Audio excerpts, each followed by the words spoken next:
in the Western world has unbelievable amount of competition, and teachers are encouraging students to compete with one another, which makes students feel that they're either superior or inferior. Parents are making sure that their students are becoming the best at everything, winning the science contest, going to the best college, playing soccer the best, being the best cheerleader, singing the best, having the best boyfriend. So there's this sense of adequacy and inadequacy, and it leaves this big disparity in terms of the self-concept or the identity of the student. The curriculum is pushy in the Western world. How is it with the curriculum in your world? Yeah, what we have is, we call the curriculum as eNBSE. See, the basic curriculum that is based and that is set up in the outer world is based on the competition. They have to compete any way they have to compete. Even if you see the conscious-based schools where they come out with different methods of Waldorf and Montessori, still they're competing that my child is very quiet and very beautiful and your child is not beautiful. Again, they have a comparison even in that. So it's about competition and how their children is better and how the kids themselves are made to feel they are better than somebody. So that is where the whole system is wrong. And they bring a system where all of them go to a same classes. They'll have one music class, they'll have some soccer class, and they'll have the extra classes to perform much better, but all of them follow the same sheep mentality. But here we are saying you're not a sheep, you are having n dimension, you're much more than an animal. You can come out with different dimension from your side, which will be the basis of creating your world where you're going to face all the things. So what we are going to give in as part of eNBSE is, Swami says a new word is called nurture. He says what we live is from our past, we give it to our children, and the children take that and then create their past. It's always about the past behavior, and we teach the kids to create past. The other day the 6-year-old is telling, in my past I never seen something like this. We were shocked. A 6-year-old having a past and not seeing something like that, it's too amazing. But actually that's what the world has taught them. They have learned this word past.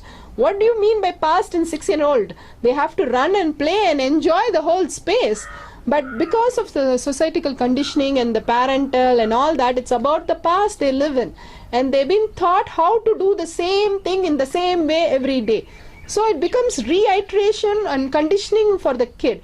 But Swami says, do everything in a new sense. As when you get up in the morning, you should feel it's a new day. It's the first day of my life.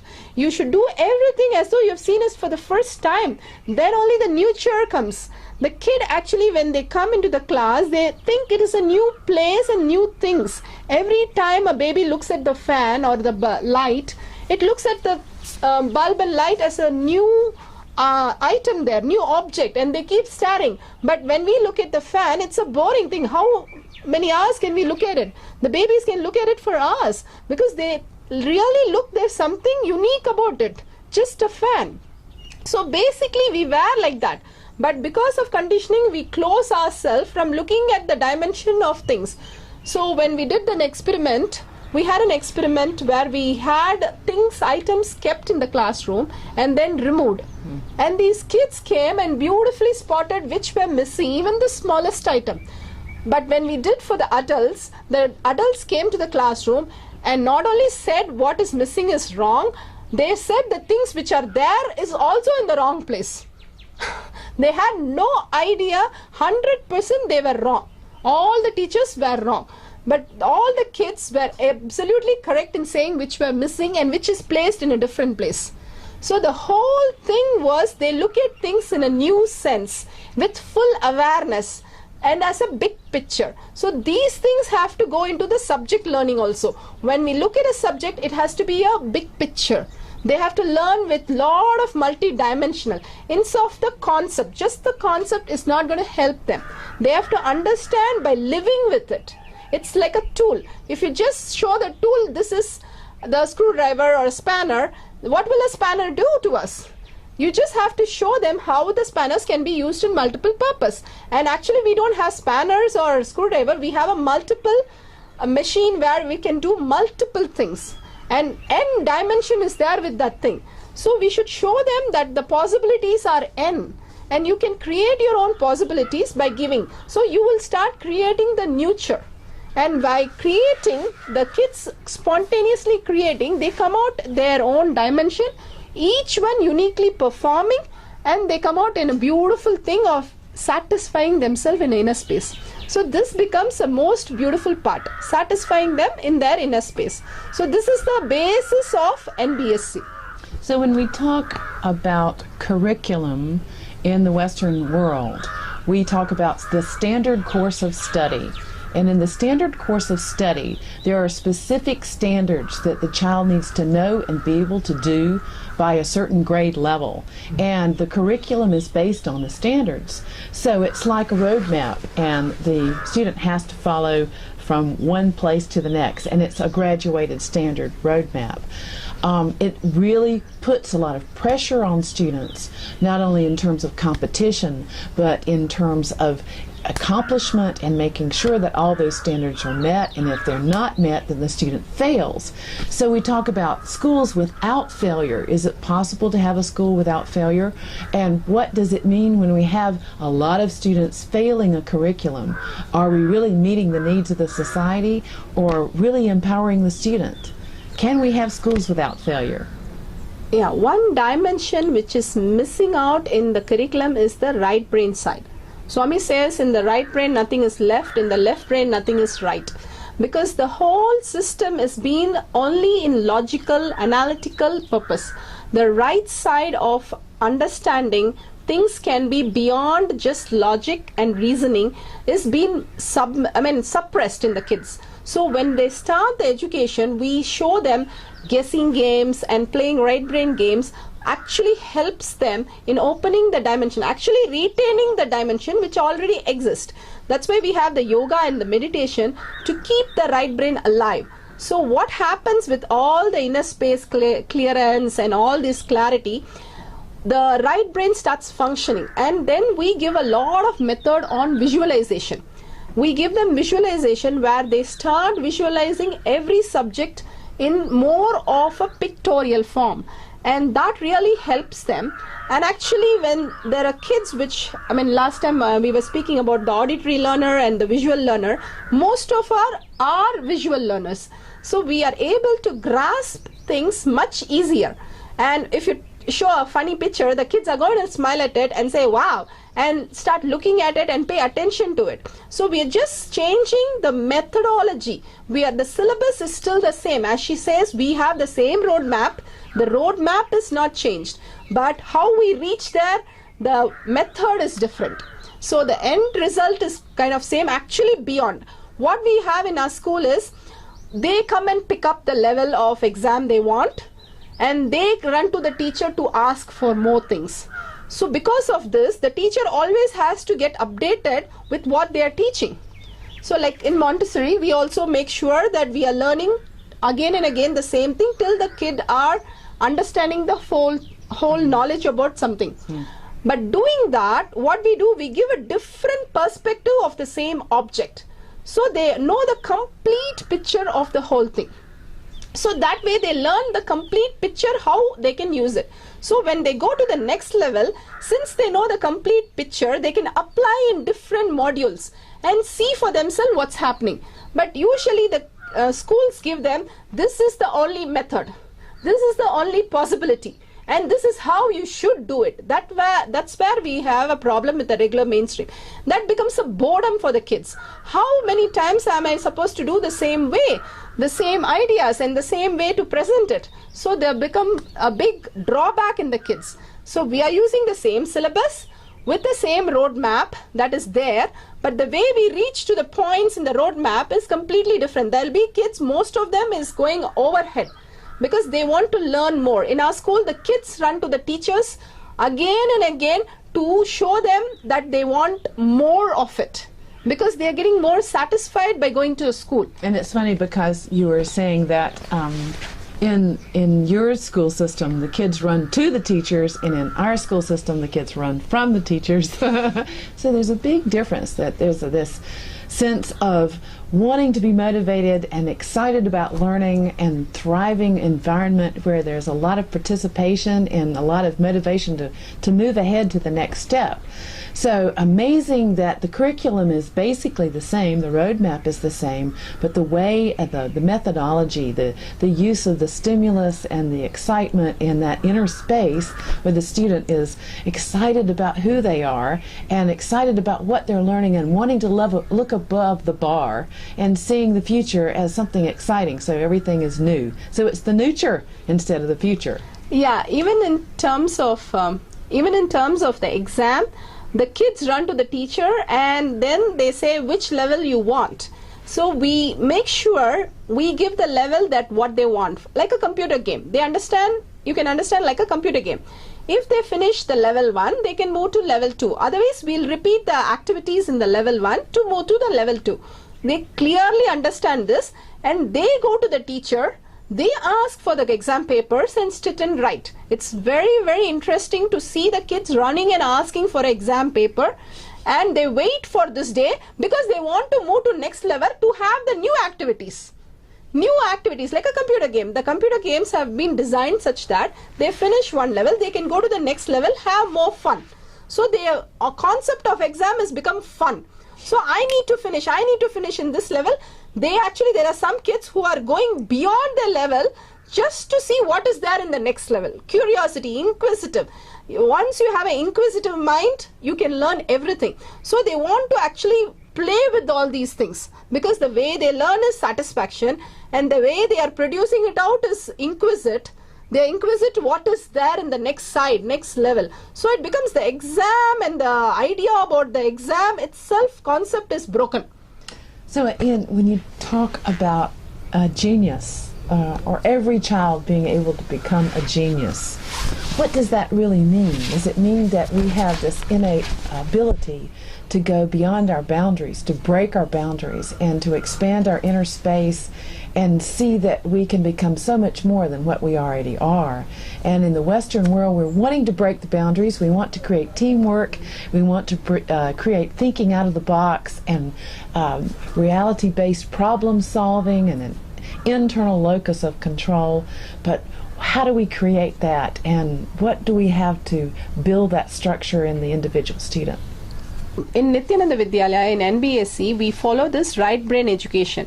See, in our Vedic system, in Vedic age, one person was able to learn 250 ships of data, which is like content books which were stored in 250, all the Vedas.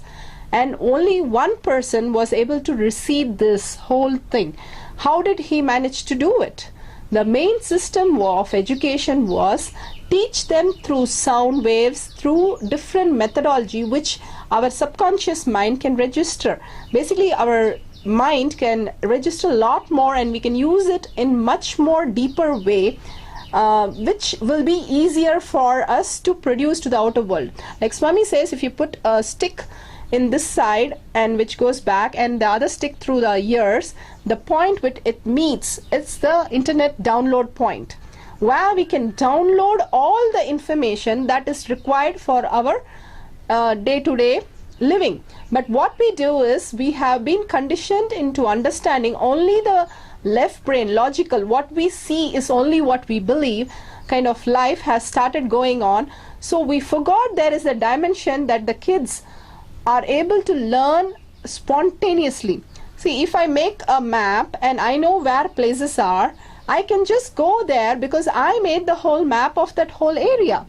But what has happened now, the education system, the map is given and repeatedly taught to the kids and told this is how you go. But what we do is, we again take them around the place and show them the place and ask them to draw the map.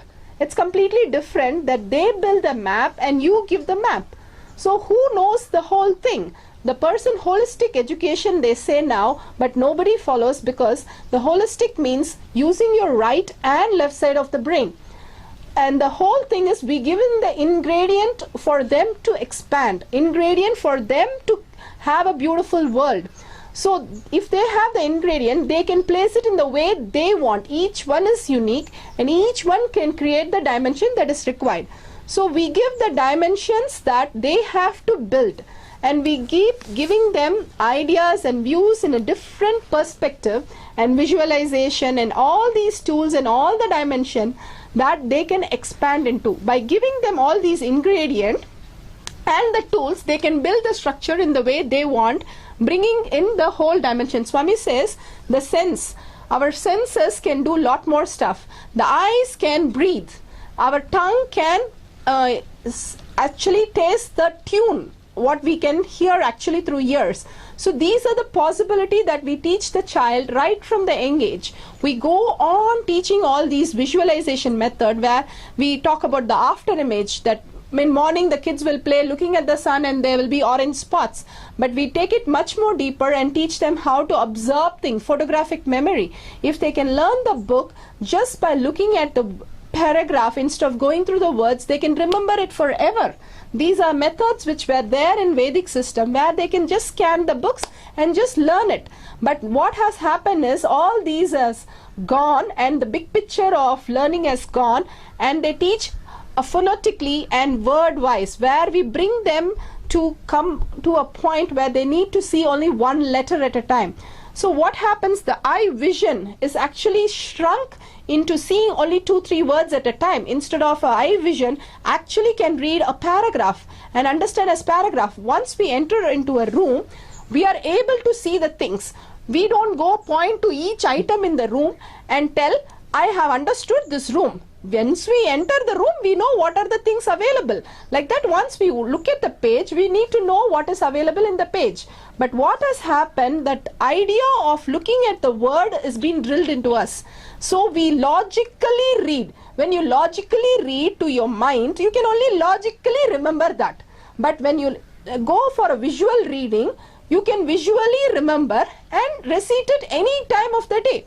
So we have methods like this, many methods like this, where we teach to the subconscious mind, which is the right brain, which they can download at any spot. They can, if they want the information, they go for their map, which they have set up, and pull out the data.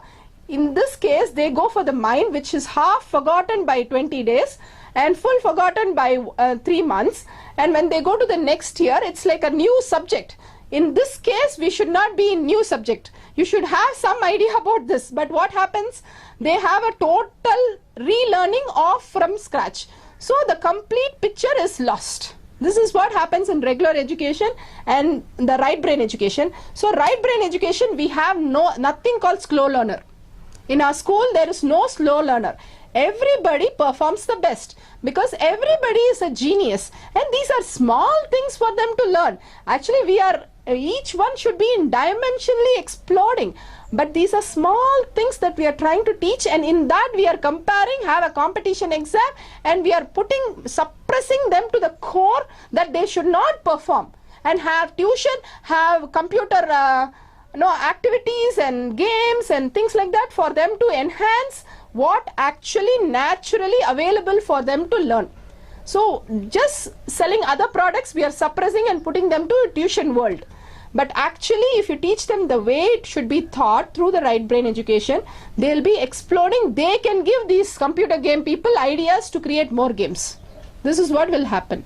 It is really important that we cultivate the genius in all individuals and in all students, and we do that through both the right brain and the left brain, through bringing the attention to the inner space so that we gain a full knowledge of who we are based on the inside out instead of the outside in, that we see our future as a nurture and something that's fresh and alive and recreates our mind and our body.